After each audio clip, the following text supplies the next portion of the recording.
ಮುಂಬೈಯಲ್ಲಿ ಫಾರ್ಮಾ ಮಾಲೀಕನೊಬ್ಬನು ಮಹಿಳಾ ಉದ್ಯೋಗಿಯನ್ನು ಗನ್ ಪಾಯಿಂಟ್ನಲ್ಲಿ ನಗ್ನಳಾಗಿಸಿ ಫೋಟೋ ವಿಡಿಯೋ ತೆಗೆದು ಬಲಗೇರಿಸುವ ಬೆದರಿಕೆ ಹಾಕಿರುವ ಕುಕೃತ್ಯ ನಡೆದಿದೆ. ಸಂತ್ರಸ್ತೆಯ ಹೇಳಿಕೆಯನ್ನು ದಾಖಲಿಸಿಕೊಂಡಿರುವ ಪೊಲೀಸರು ಪ್ರಕರಣ ದಾಖಲಿಸಿಕೊಂಡು ತನಿಖೆ ನಡೆಸಿದ್ದಾರೆ. ಸಂತ್ರಸ್ತೆ 51ರ ಮಹಿಳೆಯು ಇಂಡಿಯನ್ ಫಾರ್ಮಾಸ್ಯೂಟಿಕಲ್ಸ್ನ ಸ್ಥಾಪಕರು ಹಾಗೂ ಮ್ಯಾನೇಜಿಂಗ್ ಡೈರೆಕ್ಟರ್ ಜಾಯ್ ಜಾನ್ ಫ್ಯಾಕ್ಸಲ್ ಫ್ರಾಂಕೋ ವಿರುದ್ಧ ದೂರು ನೀಡಿದ್ದಾರೆ.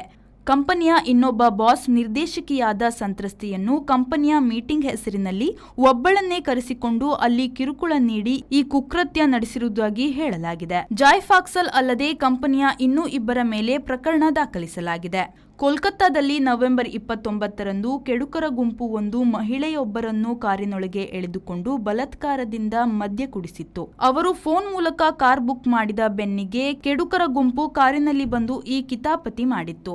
ಮದ್ಯದಲ್ಲಿ ಮಾದಕ ವಸ್ತು ಸೇರಿಸಿದ್ದು ಮತಿ ತಪ್ಪಿದ ಆಕೆಯನ್ನು ಕಾರಿನಲ್ಲೇ ಗುಂಪು ಅತ್ಯಾಚಾರ ಮಾಡಿದ ಗುಂಪು ಹತ್ತಿರದ ಮೈದಾನದಲ್ಲಿ ಬಿಸುಟು ಹೋಗಿತ್ತು.